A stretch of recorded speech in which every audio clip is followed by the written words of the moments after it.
Great. So our latest Take a Seat interview, I'm delighted to welcome Emine from the University of Dundee's Graduate Apprenticeship programme. So those of you that have joined our Take a Seat interviews before will know that this is a little bit of a chance to hear from somebody from one of our members. It's just a little bit of a peek and an insight into them, what makes them tick, but also what they do for a day job. So thoroughly enjoy interviewing our members and just getting the chance to hear a little bit more about them. So Emine, over to you. Tell us a little bit more about you and what you do. Thank you. I'm really happy to be here and taking a seat. So thanks for inviting me. My name is Emine Akgun, and I'm one of the lecturers at the Graduate Apprenticeship program. And I am specifically lecturing in business management cohort. And I'm also program lead of the program. So my area of expertise is on logistics and supply chain management. So that's what I teach quite heavily at the department. I also teach in other cohorts as well, because they also have modules related to operations management, supply chain management.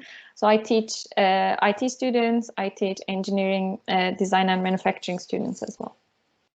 Brilliant. I mean, that sounds amazing. Tell us what you like best about what you do. What I can start with what I do on a daily basis. So Graduate Apprenticeship program is about our apprentices. They have full-time jobs. So they work in their workplaces for the majority of the week, and then they come to the university, or they used to come to the campus once a week. So we basically a couple of days a week I teach. I teach different subjects every day. Sometimes I teach international trade theory one day, and the next day I teach supply chain management. And usually I teach a couple of hours, like 1 or 2 hours, depending on the topic, because some topics needs more elaboration than the others. And for the last hour, I usually do tutorials, like I throw some questions in the middle, so they pick up and we discuss, or I give them some case studies. So that's basically how I manage the courses. So I usually try to give them more opportunities. I try to design the program, the courses as a platform where they can talk and learn and discuss, and I also encourage them to, challenge my ideas. That's my favorite part, because I really like to be challenged, because then I understand what I am teaching them and how I'm teaching them. Basically, it's working. So they have ideas, they are thinking about what we were discussing, and they are doing their own research, or they are just, having a little bit of thinking, and then they are asking questions, or they are saying, no, this is not the case, or yes, we support your argument, we agree, but also there is this perspective as well. So that's what I enjoy. That's why I enjoy what I'm doing. And for the rest of the week, perhaps I will be dealing with some other administrative tasks. And of course, we've been chatting before we came on the interview about, the different parts of the world that you've been in, and yes. Clearly that's not a Dundonian accent. So tell us, what led you to joining the Graduate Apprenticeship programme? Yes, I'm originally from Turkey. So this is basically a Turkish accent or a Turkish interpretation of English, I can say that in that way as well. So I was born and raised in Turkey, and I studied my undergrad in Turkey, and then I wanted to go somewhere else where I can see different practices of what I was studying for 5 years, and Turkish people live heavily in certain parts of Europe, for example, Germany, mostly Western Europe, and we are quite influenced by their, how do you say, life like how they live the life, their culture, because the immigrants are basically coming to Turkey. They are also bringing a part of the culture of where they are living. So I'm quite familiar with the system, education system, and how they do things in Western Europe. Then I started to look at other places, like, okay, where I'm not familiar with the culture, where like they are referred to be having like certain particular lifestyles. And then I had a couple of friends who were living in Sweden by then, and so they were like, oh, Emine, would you consider, like studying logistics here? Because in the universities, at least like almost every university has a logistics department. So this must be something that they want to develop, and they want to advance in terms of applications, both industrial applications and theory from the research point of view. And I said, okay, yeah, why not? So I applied for a program in a place called Jönköping International Business School. And that was a 2-year master's program. It was again focusing on supply chain and logistics. So I went there, I finished my master's, and I got an offer for working as a research assistant in a different faculty. This time it was the engineering school. And then I said yes, because the topic was really interesting, because I never worked in the production side of logistics until that time. So, and they were looking for someone who would work on like connections between supply chain and production systems. So I took the job. So I lived there for 2.5 years. And in the meantime, he was my boyfriend by then, but now my husband. He was living here in Scotland. So, and I decided to do a PhD, but I wanted to do it here in Scotland, because the topic that I wanted to work on, there were experts in the school that I was working. I graduated. I haven't graduated yet, but I studied my PhD. I wanted to take the opportunity to work with the people who are expert in my area. And then I applied. I didn't, of course, I will say now, I applied, I got the acceptance, and then I came here. But before receiving that acceptance, I might have done like 12 different applications all around Scotland. So it wasn't easy. But here I am. After 5 years of tears and sweat, I finished my PhD in Edinburgh Napier University, and since last year I'm working as a lecturer in Dundee in the Graduate Apprenticeship program. So that's my story in a nutshell. Brilliant. And you've been a huge help to us. I mean, we've got our very own graduate apprentice that works in the chamber team, and you're looking after Glenn and helping guide us as an employer and an apprentice through the program. Yes. It's been really helpful. That just is a great guide for us, I think, a kind of a connector between the place of work and the studies. So yeah, that's great. They met. I was teaching them in the first term, and I didn't have any topic with them in the second and third term. So I really miss them. So and I'm also their advisor of studies. So they are kind of like, they're special to me.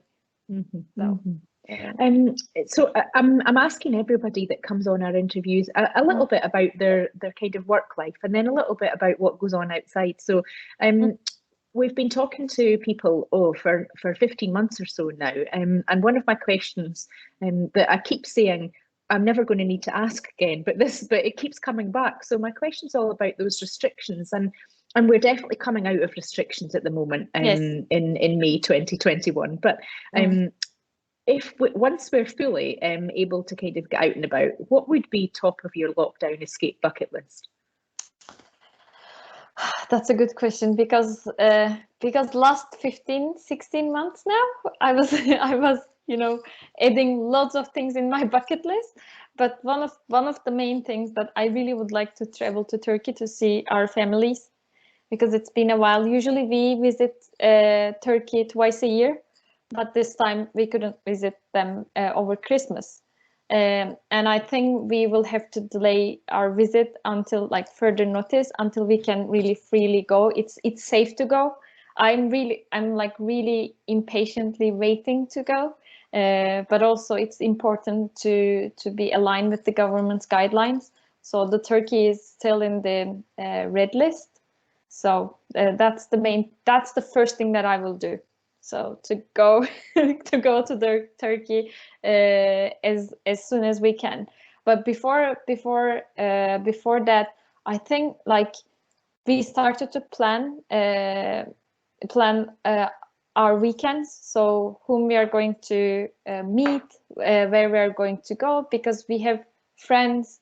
We haven't seen them. We haven't maybe sit down around the same table for really long time. So that's what we are doing right now. Like almost every weekend, we are seeing someone. Either we are inviting them at our place or we are visiting them. So that's what we are focusing. After this, I think I will keep meeting with other friends too. So I have friends back in Sweden as well. So our plan was to, after my graduation, so they would travel here, join me for the celebrations, but graduations were cancelled.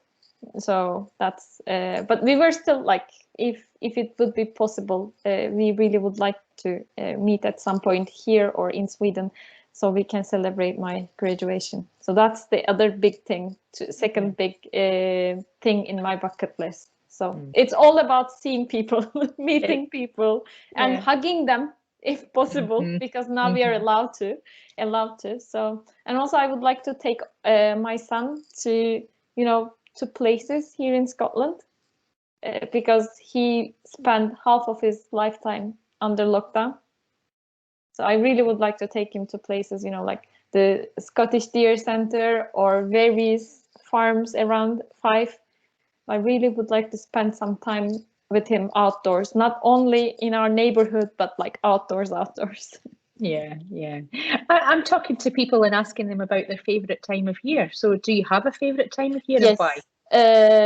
Spring is definitely my favorite time of the year, particularly like these April and May times, because it's where the flowers are coming out and the trees are having flowers, and then those flowers are turning into leaves. Like this, we are switching from those gray, black, white to like more green and more colorful time of the year, and it is happening like quite, suddenly. It's happening really fast. Like flowers are coming one after another. So I really like this transition. So I really like the ducklings are hatching, and like small lambs are borning. So this is a perfect, like it's kind of revitalizing. So it's quite, it makes you feel good about yourself and for the environment as well. So it makes me really happy to see the change. That's a really nice picture that you've painted as well. I love that. So, I mean, we've talked a little bit about the Graduate Apprenticeship Programme, and it is just a fantastic resource. It's certainly, for people that are doing the studying, but for employers too. And obviously there is no upper age limit on that. So I'm interested, what kind of feedback do you get from employers? How are they finding it? Our feedback, the feedback that we got from employers, it's quite positive. And we also have like various courses. Like for instance, we have business management, we have IT management for business, IT software development, civil engineering, engineering design and manufacturing. So the coverage of the topics are quite extensive. And each cohort basically includes wide varieties of topic, which, for instance, I'm working and I'm teaching in business management. So I will focus on mostly business management. So there are like managing a business or working for an organization, whether it's public or private, it has many sides, many facets. And we try to when we are designing the program, and we are like looking at the curriculums in general or on a yearly basis, we always try to be as responsive as possible towards the industry's needs as well. Like, what should we teaching those apprentices so they would make they would make their workplaces better, so they would be more productive, they would be more innovative. And this is not only for the people who are working for other organizations, but we also have a quite good number of students who have their own businesses. We particularly receive like really good feedback from them as well. They were like, and this year I was very surprised because we had I think this year we had higher number of applicants who have their own businesses, because they would like to transform their businesses. Like, they would like to know how to write a business plan. They would like to know how to identify funding resources, what's out there for businesses. And particularly one of our apprentices, she was getting grants from city council, for instance, 5 city council, to be able to improve her business further.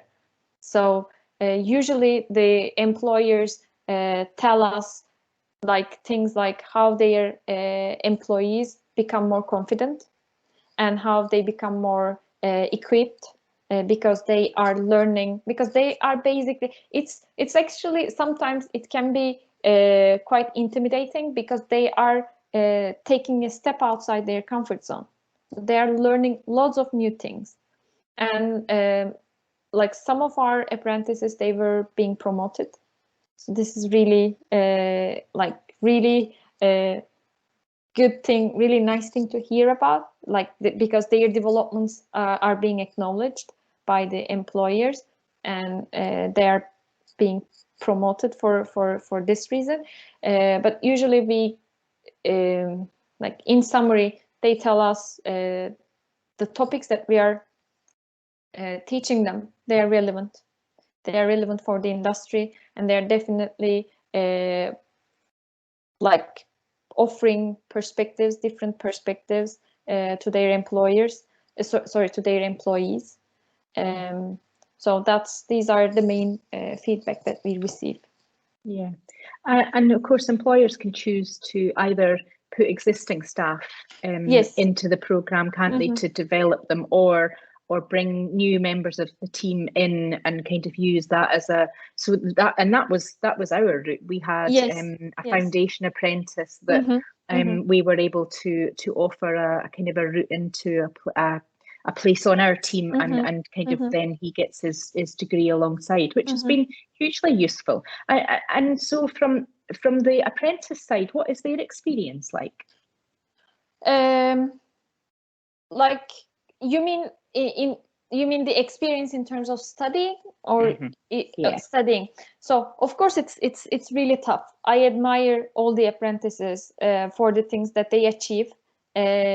So because like it's completely different than being a regular student.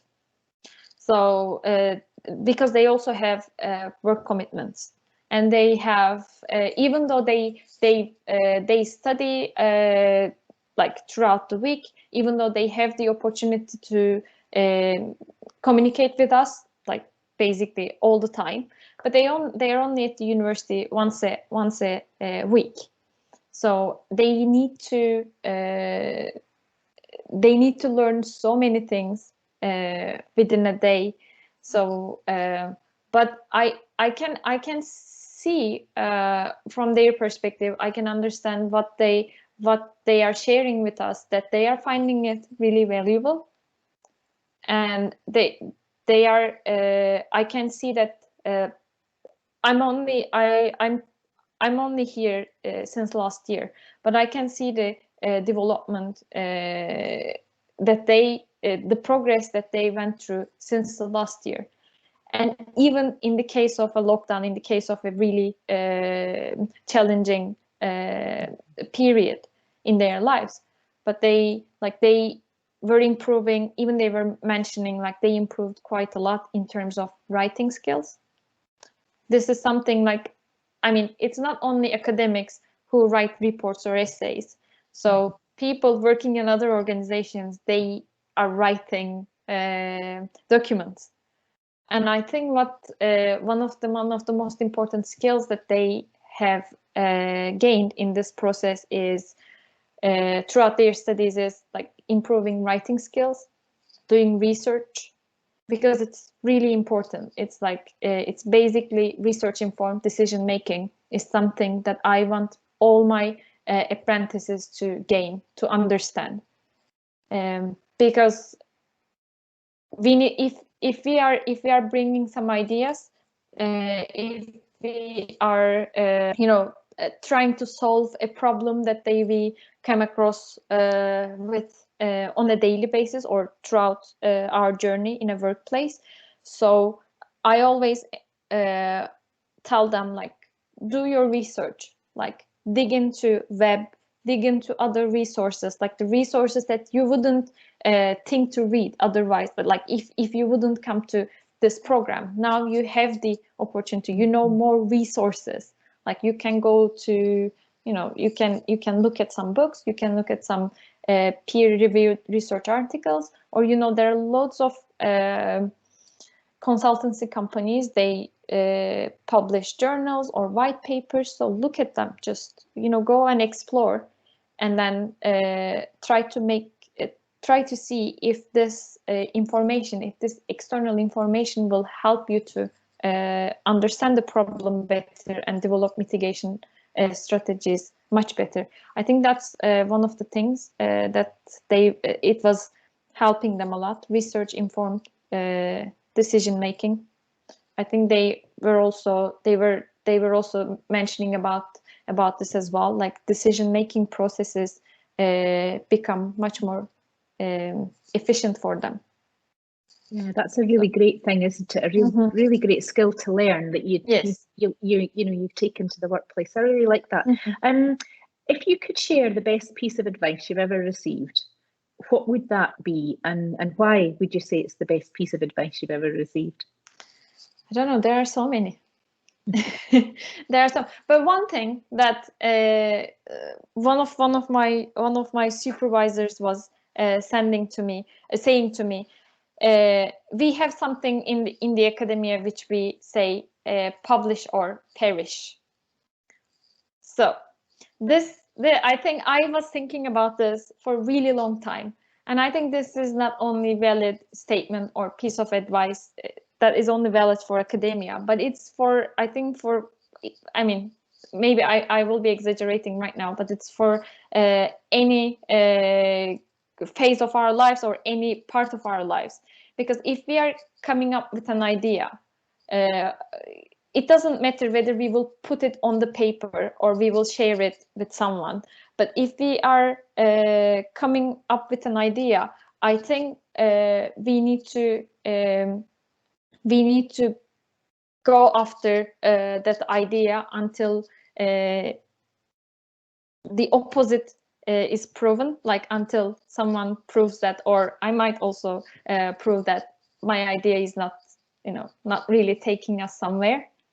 So, but like because otherwise, if we don't share this knowledge, it will go in the vain. So if we have an idea, if we have an information, whether it's written or it's verbal, so I think we should be able to sharing it with our colleagues, with our employers.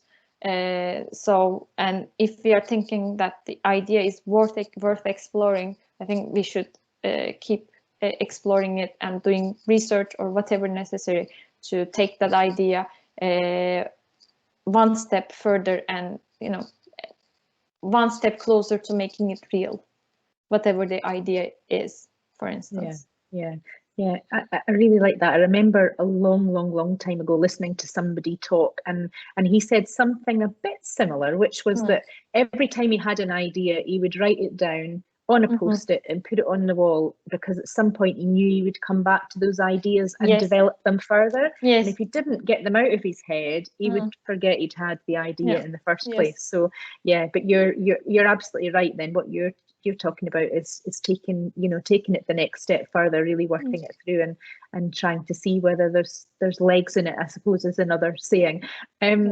So back to some of these answers that, these questions that I'm kind of just throwing at different people and seeing what kind of answers we're getting. So what is the thing that you're missing most during lockdown or these restrictions that we're living through? I definitely, I mean, I talked about meeting friends and seeing them so much, or the family. I definitely miss my friends and my family quite a lot. I also really miss going to a cafe or restaurant, because like basically some places they remained open for takeaways, but takeaway is not the same thing as going to a restaurant and having that, and like, you know, being surrounded with all the other people and like having a chat with the people, maybe the cook or the people who are serving the food, having a chat about their preferences, or what do you recommend, so what is like today's specialty, you know, these type of small talks, because that's the part of the socialization process. And during the lockdown and under the restrictions, we lost that element of our lives. So I really would like to go out and experience like various places again. Like, and I was planning to go like places, for instance, there are a couple of restaurants that I wanted to go, but I never had time, and I was living in Sweden, and usually those restaurants are only open for a certain period of time, and they have long waiting lists. And one of them, for instance, they decided to shut down just before, just in the beginning of lockdown for other reasons. And I'm like, okay, like I shouldn't be delaying things any further, because this is one of the things what this pandemic reminded me. I will not postpone seeing people, and I will not postpone having new experiences. So that's basically what I miss, and what I will not do the same thing once we are able to go out and about again. Yeah. And if you had a message for people about the things you've learned yourself about the world of work and business, what would it be? Sometimes we are like I was born and raised in a different country, and then I have been to many places. One thing this process taught me, yes, we might have had certain life choices, but we are not, our destiny is not basically decided with that current choice that we made recently or a while ago. So I think we should be able to be open ourselves to other journeys. Like, for instance, if right now I really like to work as an academic at the university, but this can change within 10 or 15 years. So I might start doing something else. Like, I think we should keep our options quite open, and we shouldn't be hesitating exploring new things, new areas, whether in the same organization or outside in other organizations. The one thing that makes me suffering quite a lot, but it also worked quite well, to go out of my comfort zone, because one can get used to be in a comfort zone quite easily. So it's not easy. It's never been easy. It's not easy to live in another country, but now I call Scotland as my home. So, but it wasn't easy, and I wouldn't be able to experience this beauty of spring and summer here, or over Christmas time or winter time, gloomy, gray weather. But I'm really happy that I pushed myself out of my comfort zone and I came here. Yeah, yeah. And before we kind of finish up, so for those of you, those out there that might be interested in joining the Graduate Apprenticeship event that's coming up in June, tell us more about that and how do people sign up for it? Yes, at the event, you will hear from apprentices and employers who are currently utilizing Graduate Apprenticeship program. So you can find about their experiences firsthand and the benefits the program can bring to you as an apprentice or to your business. So you will also hear from our industrial liaison officer, Wayne Paul, along with myself. I'll be there as well. So you can find out everything you need to know about our graduate apprenticeship program and how it can help you to develop your talent, boost your performance, and grow your business. So if anyone would like to sign up the event, they can search Graduate Apprenticeship Event Dundee. So, and they can, I think, find out, they can access the link in this way if they can search Graduate Apprenticeship Events Dundee. Brilliant. And we will put a link in the kind of description for the video on YouTube and whatnot. But I would absolutely add my comments to what you're saying about people taking part in that event, just taking the time to find out about how good a graduate apprenticeship could be for somebody in your existing team or helping you grow your business. It's definitely been a hugely useful experience for us. Yes, and also like we are having increasing number of applications each year. So this is also a good indicator how beneficial and useful the program is for both apprentices and for the businesses as well, for their growth, for their efficiency, productivity. So. Yeah, and it's been hugely beneficial for our team member too. I know that, but we've worked really carefully to make sure he's well supported, but that he's able to take his learnings and bring that back and see how that impacts on his own role, but what's happening in our wider business as well. So yeah, it's really fab. No, sorry, I remember he was saying that. Like this is how right the decision, how the decision that he has made was right for him, like because he's studying, but at the same time he's also working. So there's kind of like opportunity to cross-referencing in between two different contexts, two different worlds. So that's a great thing to hear, and I'm really happy that he's feeling in that way, and I'm really grateful that you are supporting him no matter what. Yeah. Well, and I'm really thankful that you've come on today and taken the time to come and be interviewed. It's been brilliant. It's been fabulous to hear more about you. I really hope that you get back to see friends and family all across the world as soon as we're able to. Yes, exactly. I'm looking forward to that. Yeah. So thank you so much for that. And for those of you that are watching this back on our YouTube channel, if you'd like to take part in our Take a Seat interview, then you know what to do. Please get in touch with us. We'd love to have more of you on. And thank you so much, Emine. I really do appreciate the time you've taken to come on. So thank you very much for the invitation. Take care. Bye.